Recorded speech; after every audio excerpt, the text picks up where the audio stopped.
We cannot allow barbaric laws to exist and for people to follow it, push it, defend it, yet argue for justice in Nigeria. But I come here as a missionary.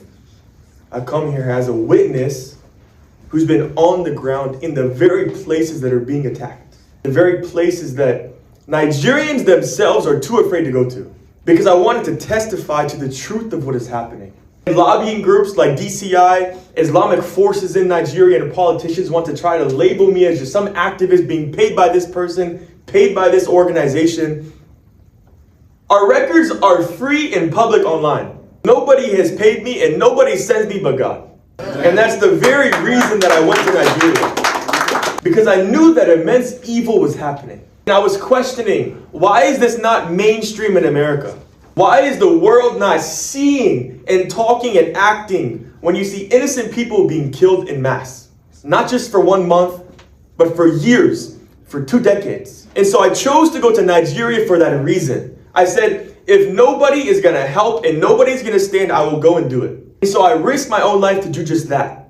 I knew nobody, but I chose to go because there was a call to do just that. And when I went to Nigeria, I was met immediately with killing. When I went to Plateau, and I went to build schools for Muslims in the north, in Miango, in Bokos, every day I'm getting reports, killing. Someone is messaging me, this person was ambushed, this attack happened, this village was burned. And I started to go spend time with victims' families. I started to go see the actual places that are being under attack as I was there. And I would meet women who are shedding tears and crying, just huddled in silence with their families because their husband was murdered in ambush as he went to go farm. He wasn't a terrorist. He committed no criminal act. He was a Christian who was living in Miango. And because of that, he was killed. And even the very places that I went to go and visit to drill, that very night, Christians were beheaded. In the very village I went to, a matter of meters from where I was, Fulani came in the night, they beheaded a boy, they beheaded a father who had committed no wrong. And as I'm trying to build in other places, in Zike of Miango, 50 Christians were murdered. Their entire village was burned. I was there the next day as smoke is still rising from those very homes. And as I enter this village going down this road, you have women that are flailing in the road, crying and screaming because their husband was just killed. That's the truth. And we rebuilt that village. But as I went to enter and I went into one compound where at least 6 or 7 homes were burned, 7 people were killed in that family. You had dozens of women and children that were huddled into one single room in silence. They're just in shock. And I enter this room and I'm trying to think, Lord, speak through me. Help me to encourage to these people. Help me to comfort them. But I was speechless. I tried to say whatever I could, but I broke down crying because what can I say to change the reality of what just happened? Their families were slaughtered. Their homes were burned. They're left hopeless without help. They are forsaken people. What can I say to them? But that moment changed me. I said, even if I have $1,000, it's going to be used to benefit these people. I will not allow these people to be forsaken at the hands of evil terrorists, nor to be forsaken by their government. If nobody else will do it to help them, I will do it. And so I began to rebuild. I began to specifically target the populations and the people that are being killed for their faith and being killed in innocence. And I've been a witness to those very things. I'm not speaking from a screen in America. I'm not being paid by some lobbying group like the DCI is to go and spew lies just for a cause because I'm getting a paycheck. I'm not being paid to be in Nigeria. I am spending money in Nigeria. I've spent more money in Nigeria than any country I've ever worked in. My largest initiative is in Nigeria to rebuild the villages that have been burned down by terrorists, which NGOs and governments are not doing. When I entered Nigeria, not one village had been built. We were the first ones to start rebuilding. And it was that first mission in Nigeria that I started to see the truth. You can hear things from afar, you can see statistics, you can see a Nigerian just say something, but there's always skepticism to what is the truth of what's happening. And I started to experience this on a first-person basis. When you can see blood splattered, when you can see women falling down in the streets crying, and you hear those cries echo as you sleep. As you see smoke rising from villages. It's more than just a picture. It's more than just a news story. It becomes a reality. And it's those things that shook me, that impacted me in such a way that I could not sit on the sidelines. And that is why I chose to specifically take up the initiative in Nigeria to do what I'm doing, to begin to speak. Because I can't see these things happen and be silent. As a Christian, if you follow no God, it makes sense that you don't care. But for me, I'm a Christian and I follow Christ. And due to Psalm 82, we've been called to give justice to the oppressed, to the weak, the fatherless, to maintain the rights of the afflicted, to rescue the weak and the needy. And that is a call for us Christians. That means that is a call for me to act in Nigeria. And that's exactly what I've been doing. But we have evil forces that are lying and trying to cover up the truth. The government has made this clear. DCI Group has made this clear. And even myself, when I was in Nigeria a few months ago, I went to see a mass burial in the mortuary where the bodies were being held in Kuru of Jos South in Plateau State. I was refused entry by the Nigerian police, the DPO of that area. He said there was no attack. There's no reason for this burial to be covered. You should just leave. The Nigerian police did this. Yet the truth was that Christians were murdered in a mining site, having done no wrong. The bodies were still being cleaned and dragged through the mortuary with blood stains everywhere. You could hear the echoes of the people crying.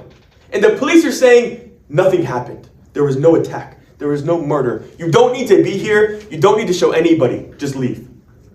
I refused. Ezekiel Dachomo came. The youth leaders came. They said, ignore this person. You're going in, period. I went in. And what was I met with?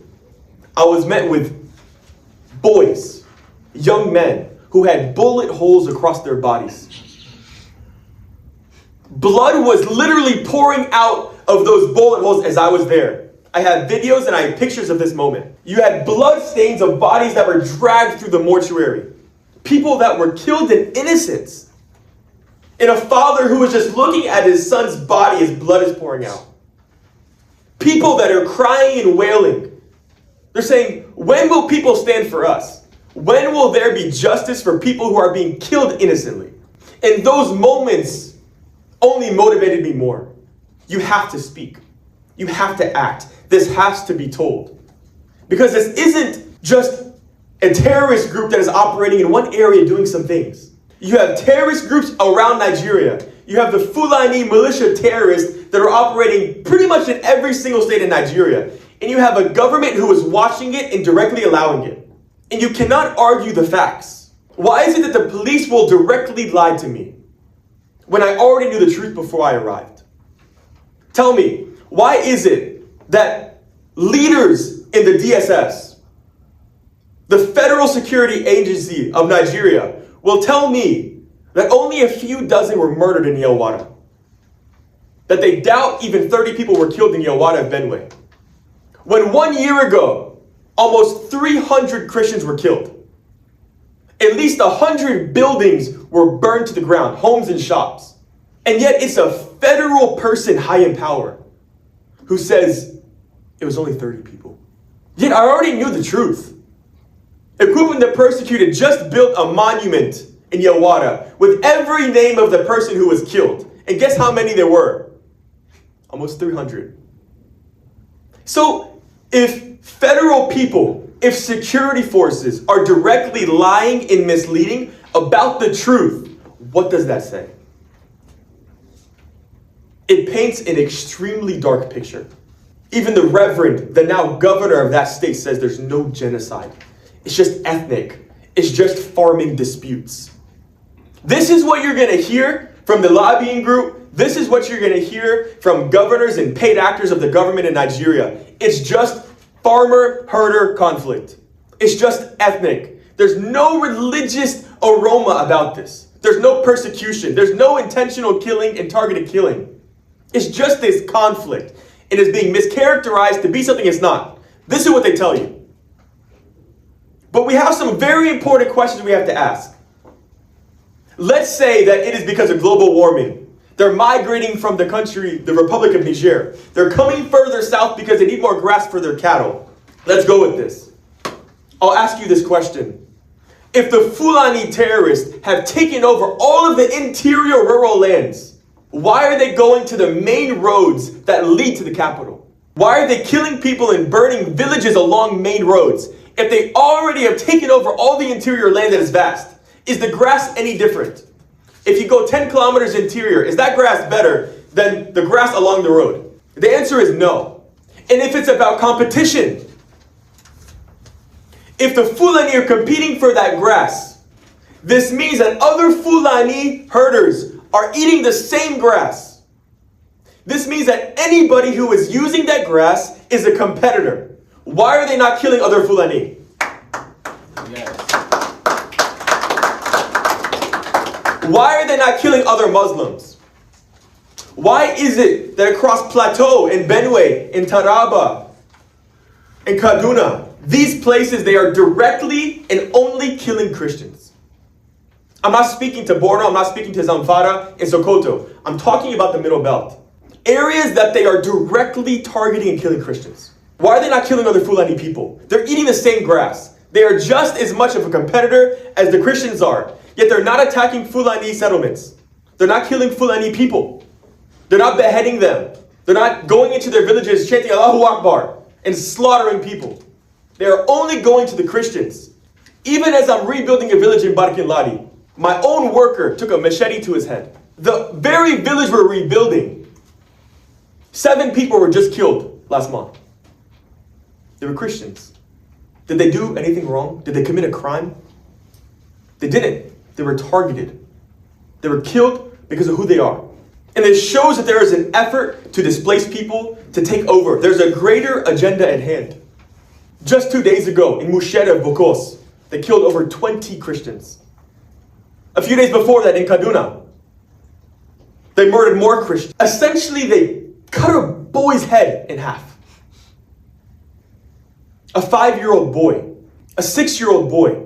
I want you to imagine that. Your own son or your own daughter having their head cut in half in the name of so-called global warming and grass conservation. I'm sick of these lies. I'm sick of people distorting the reality. I'm sick of people that are hiding the truth of what is happening. It's been too long. It's been 2 decades. It is time that people tell the truth, that people actually act, that people call it for what it is. They're not bandits. They're not herders. They are terrorists. Yes. Yes. And if the foreign community and the Nigerian government refuse to call it for what it is, it's no surprise that this goes on for 2 decades. They can't even admit who the actual perpetrators are. What else do you call when someone enters the village yelling Allahu Akbar, beheading people, burning villages? What do you call that? Is that just normal criminality? Is that someone who just goes and steals a phone and runs off? Is that gang violence? It is all-out terrorism. And it's part of a greater Islamic agenda. Because we see people that are being targeted, people that are being killed because of their faith. If you blaspheme Muhammad, if you blaspheme the Quran, if you say something that Muslims disagree with, they have the right to kill you. This is how they view themselves. And this is what we see consistently in Nigeria. Please, give me a moment to talk about Deborah. In Sokoto State. She was a Christian in university. She was in a group chat talking about her exam. She was happy. People were talking about Islam. She questioned, why are we talking about Islam in a school group chat? The Muslims were so angry. They said that she blasphemed Muhammad in the Quran. They went and they stoned her. They put tires around her and burned her alive. Is there justice today for Deborah? Was one person arrested and held accountable? The answer is no. Bounties are put on the heads of pastors if they blaspheme. People are killed if they blaspheme. Is this compatible with any free society in the world today? It is not. It is barbaric. Sharia is barbaric. And that's part of the basis of this meeting today. If you want a free society in Nigeria, if you want religious persecution to be over, it is incompatible with having Sharia established across the country. And this is a great initiative of Muslims in Nigeria, because to be a Muslim is to follow, believe,